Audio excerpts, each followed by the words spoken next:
we need to talk about why you should save money. Not only do I think it makes sense for everyone to save money, I just want to emphasize and highlight the things that are the reasons for saving money.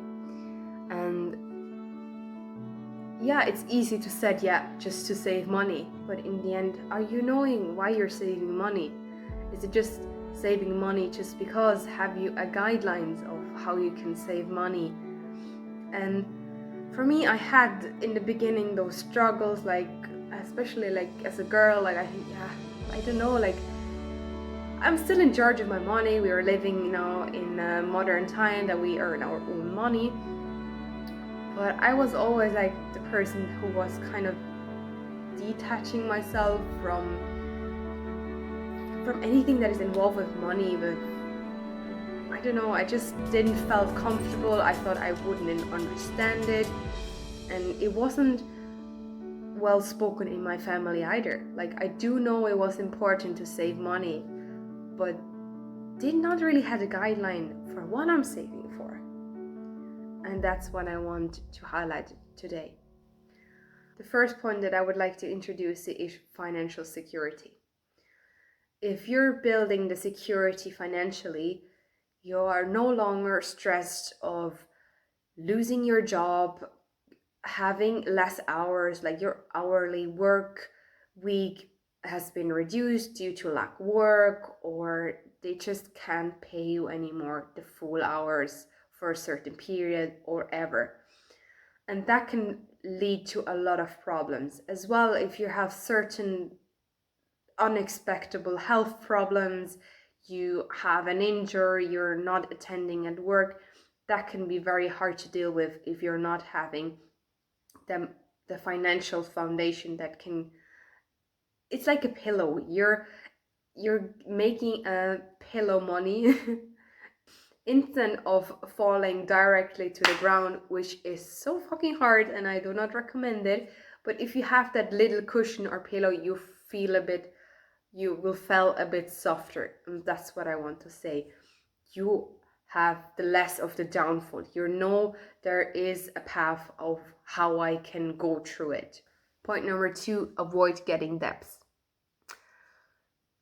I never really had that struggle with, but I do know it is a thing in our society. Getting luxury things, but paying them on a debt, paying them monthly, but paying a higher fee in the end. Most of the time you can't really afford it, and you're just doing it for the status. But the status in the end is not everything, but that's not the topic of today's video. I just want to say that on the corner. And also, not buying a house or an item that you can't afford. It's like adding something up to your expenses, and that's weekly, and there's almost no ending to it. Of course there is the lifespan that they say, and you know them, but for your daily life and month, it is not. It's still there. It's for me, I always feel like something is on behind my back, you have to do that, come on. I don't know, it just feels very uncomfortable for me.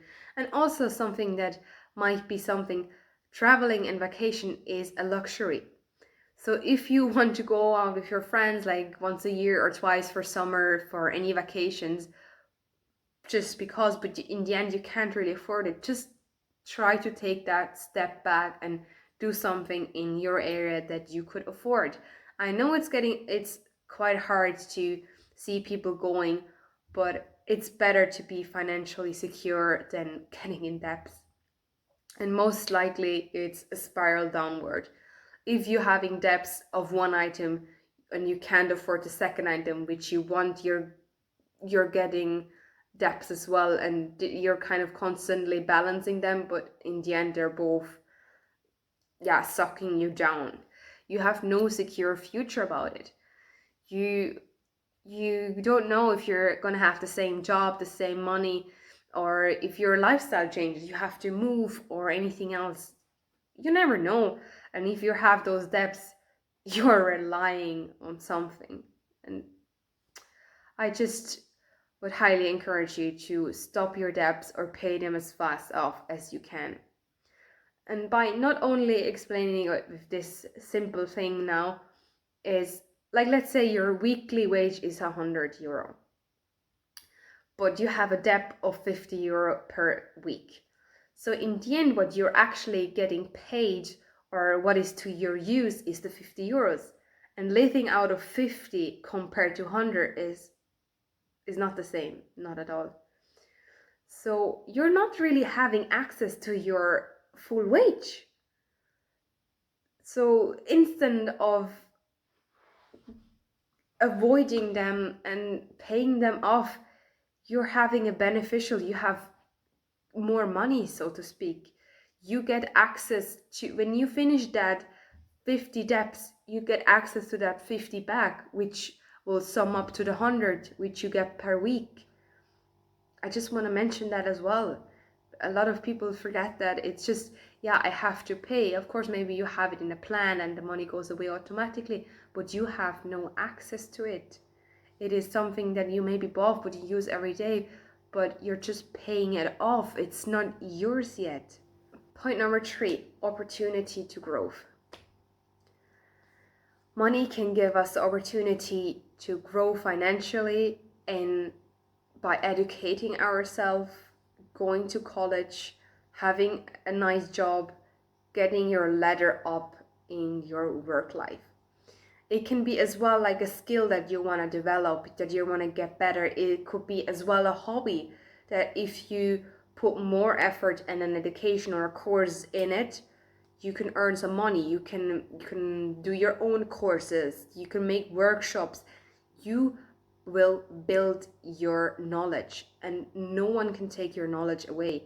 Of course, they can take your degree away, that paper and all that, but the knowledge will be still remaining in you. So no one can take that away.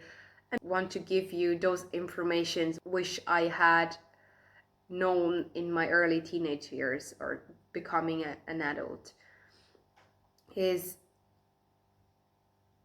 that growth can lead to very huge impact and life-changing chapters in your life. In my case, I knew when I finished my education as a florist, I wanted to go for an internship to another country to learn how other florists work, what are their techniques, how they are emphasizing with the people, what other symbols have those flowers in that country. So I knew I had to save money, and that internship shifted a lot in my life, I have to say.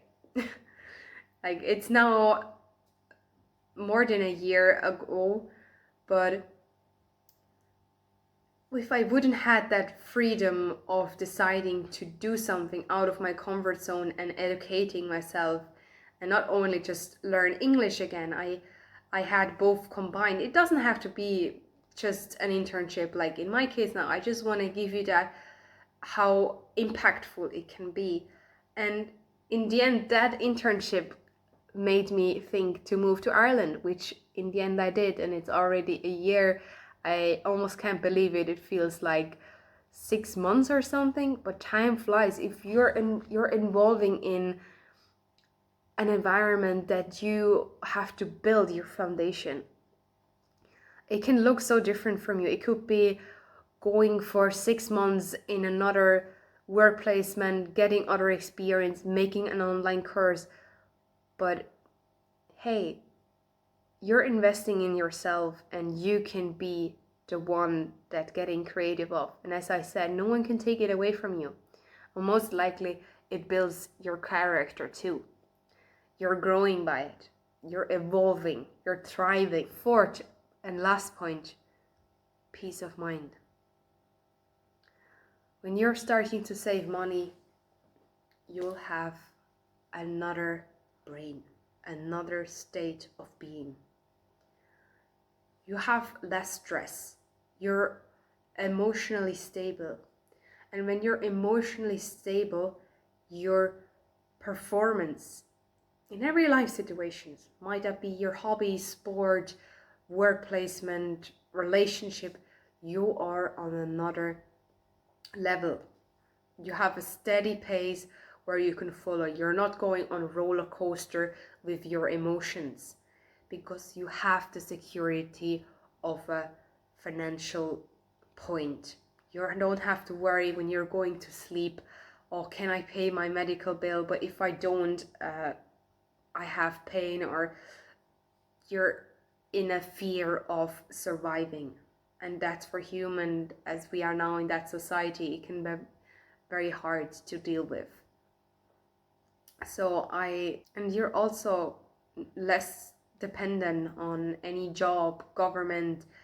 You are managing your life. You have it in your hand. You can stir it or pull it to a direction where you can lead, where you can take the responsibility and the actions. Yeah, I really hope that helped you. I enjoyed this conversation with you, and I wish you a lovely day. Thank you. Take care. Bye-bye.